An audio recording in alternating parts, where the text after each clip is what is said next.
നമസ്തേ. കഥകളതി സാഗരത്തിലേക്ക് സ്വാഗതം. സ്വയം കൃതാനർത്ഥം എന്ന പഞ്ചതന്ത്രം കഥകൾ നമ്മൾ പറഞ്ഞുകൊണ്ടിരിക്കുകയാണ്. എവിടെയാണ് നിർത്തിയത്?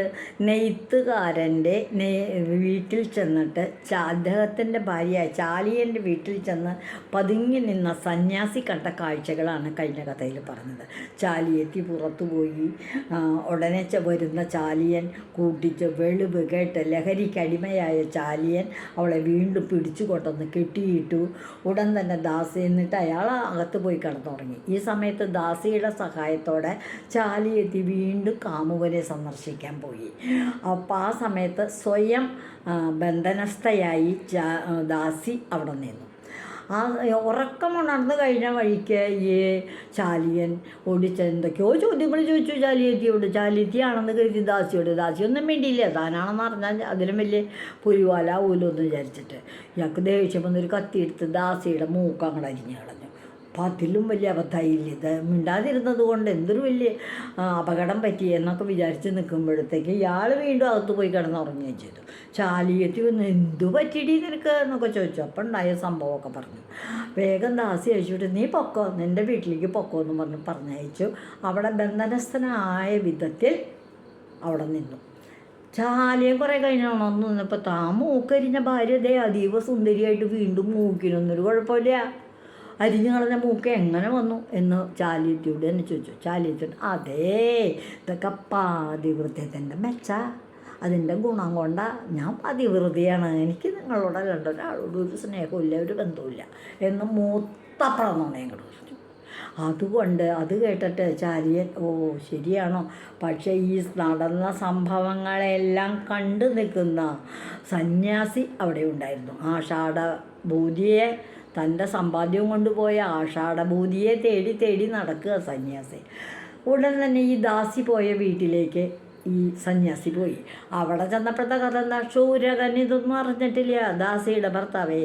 അവിടെ ചെന്ന് ഇവിടെ അകത്ത് കയറി അകത്ത് ചെന്ന് കിടന്നു. അപ്പോൾ അക്കത്തേക്ക് ഇവള് വന്നു, ഭാര്യ വന്നു എന്ന് തോന്നി. ഉടൻ തന്നെ ശൂരകൻ തൻ്റെ ഈ ശൂരകപ്പണിയുടെ സാധനങ്ങൾ കത്തിയും കത്രിയും അതും ഇതും സാധനങ്ങളൊക്കെ അവിടെ വച്ചിട്ടുണ്ടായിരുന്നു ഒരു സഞ്ചിയിലാക്കിയിട്ട്. ഭാര്യയോട് പറഞ്ഞു, എടി അത് എടുത്തുകൊണ്ട് പോകാമെന്ന് പറഞ്ഞു. ഭാര്യ ഈ മൂക്കൊക്കെ മുറിഞ്ഞ് വിഷമമായിട്ടാണ് ചെന്നേക്കണേ. എന്നിരുന്നാലും ഭർത്താവ് ഒരു കാര്യം പറഞ്ഞപ്പോൾ അറിയിക്കേണ്ടെന്ന് വിചാരിച്ചേച്ച് വേഗം കത്തി മാത്രം കൊണ്ടാണ് കൊടുത്തു. അപ്പം അയാൾക്ക് ദേഷ്യം വന്നു. ഇപ്പോഴോട് സഞ്ചി എടുത്തുകൊണ്ട് വരാൻ പറഞ്ഞിട്ട് എല്ലാ കൂട്ടം എടുത്തുകൊണ്ട് വന്ന് പണിക്ക് പോകാന്നുള്ളതായിരുന്നു അവിടേക്കാൻ കണ്ട്.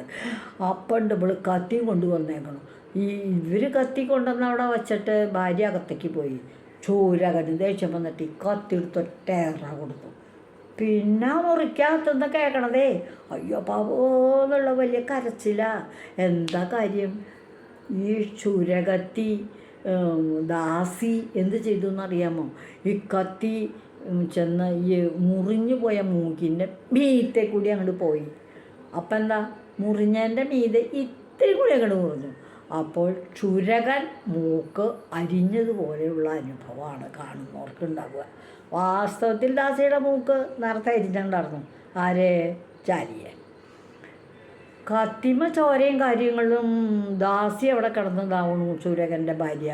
ആൾക്കാരെ കൂടി വന്നു. എന്താ നോക്കുമ്പോൾ എന്താ, ശൂരകൻ ദാസിയുടെ ഭാര്യയുടെ മൂക്കരിഞ്ഞു. ഉടൻ തന്നെ ആൾക്കാർ ചെന്ന് രാജാവിനോട് ചെന്ന് പറഞ്ഞു. രാജഭടന്മാർ വന്നു, ശൂരകനെ അങ്ങോട്ട് പിടിച്ചുകൊണ്ടുപോയി. അവിടെ ചെന്ന് വിസ്തരിച്ചു. ഭാര്യയുടെ മൂക്കരിഞ്ഞ പറ്റ നാക്കരിയണം എന്നങ്ങോട്ട് രാജാവ് കൽപ്പിച്ചു. അങ്ങനെ ശൂരകനെ പിടിച്ച് കെട്ടി നല്ല അടി കൊടുത്തു.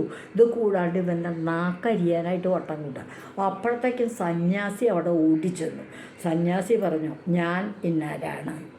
ആദ്യം തൊട്ട് ആഷാഢഭൂതിയെ കണ്ടുകൂട്ടി തൻ്റെ സമ്പാദ്യങ്ങൾ സൂക്ഷിച്ചതും ആഷാഢഭൂതിയായി പരിചയപ്പെട്ടതും അയാളെ വിശ്വസിച്ച് തൻ്റെ കരയിൽ വെച്ച തൻ്റെ കോട്ട് കാണാതെ ആഷാഢഭൂതി അതും കൊണ്ടുപോയതും തൻ്റെ സമ്പാദ്യം മുഴുവൻ നഷ്ടപ്പെട്ടതും ആ സമയത്ത് ഒരു കുറുക്കൻ മുട്ടനാടുകളുടെ ഇടി കൊണ്ട് ചത്തതും അത് കഴിഞ്ഞ് നെയ്ത്തുകാരൻ്റെ വീട്ടിൽ ചെന്നപ്പോൾ അവിടെ ഉണ്ടായ സംഭവം.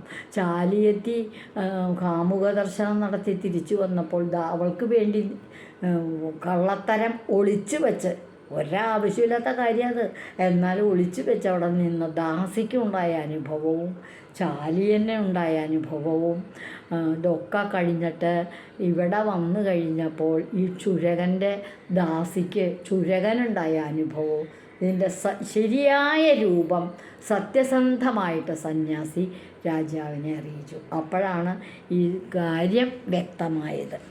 ഉടൻ തന്നെ രാജഭടന്മാർക്ക് കാര്യങ്ങളൊക്കെ വ്യക്തമായി.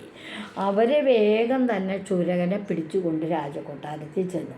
അവിടെ ചെന്ന് ക്ഷുരകൻ കുറ്റക്കാരനല്ല എന്നറിഞ്ഞിട്ട് അയാളെ അങ്ങോട്ട് വെറുതെ വിട്ടു. ദാസിയെയും മറ്റും നാട് കടത്തി. ചാലിയത്തെയും ദാസിയും കൂടി ചാലിയനെ പറ്റിച്ചുല്ലോ. അവർ രണ്ടാളും കൂടി ദാസിക്ക് ഒരാവശ്യമില്ലാത്ത കാര്യത്തിന് പോയിട്ട് ഇടപെട്ടിട്ട് കിട്ടിയ ശിക്ഷ നാട് കടത്തി അവരെയൊക്കെ. പിന്നെ തന്തുവായനെ കൊണ്ട് പിഴയൊടുക്കിപ്പിച്ചു. തന്തുവായൻ എന്ന് പറഞ്ഞാൽ നെയ്ത്തുകാരൻ ഈ ഇവരെയൊക്കെ ഉപദ്രവിക്കുകയും തൂക്കം ഉണ്ടാക്കി ഭാര്യയെ ഉപദ്രവിക്കുകയൊക്കെ ചെയ്തതിന് പിഴ ഒടുക്കി അങ്ങനെ ആ ശിക്ഷയും കൊടുത്തു. രാജകുമാരന്മാരെ ഒക്കെ കഴിഞ്ഞപ്പോൾ സന്യാസി അവിടെ വെച്ച് രാജസദസ്സിൽ വെച്ച് തൻ്റെ യജ്ഞമായ ആ ശ്ലോകം പൂർത്തിയാക്കി. 4 വരിയുള്ള ഒരു കവിതയാണ് ശ്ലോകം എന്ന് പറയുന്നത്. ആ ശ്ലോകമാണ് ഇപ്പോൾ പറയാൻ പോകുന്നത്. മേഷയുദ്ധം കൊണ്ടൊരു ജംബുകം നശിച്ചു പോയി. ഒരു കുറുക്കൻ ആട്ടുമുട്ടന്മാരുടെ ഇടിയിൽപ്പെട്ട് മരിച്ചുപോയി. പിന്നെയോ ആഷാഢഭൂതി മൂലം നമുക്ക് നാശം വന്നു. ആഷാഢഭൂതി എന്ന് പറയുന്ന ഒരു സുഹൃത്ത് കാരണം തൻ്റെ സമ്പാദ്യം മുഴുവൻ പോയി, തനിക്കും നാശം വന്നു.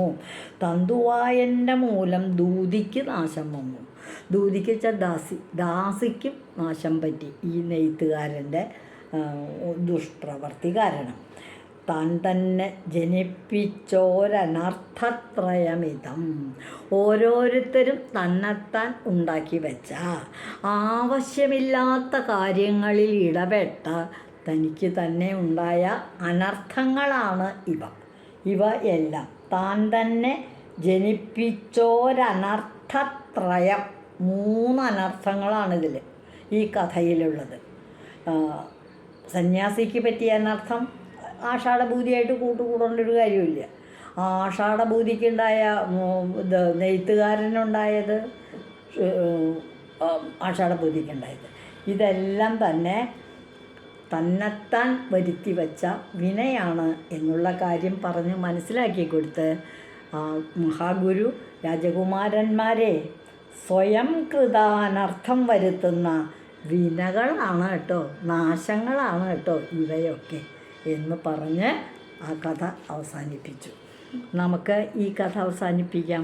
സ്വയം കൃത അനർത്ഥങ്ങൾ എന്ന ഈ പഞ്ചതന്ത്രം കഥ മിത്രഭേദത്തിൽ 9ാമത്തെ കഥയാണിത്.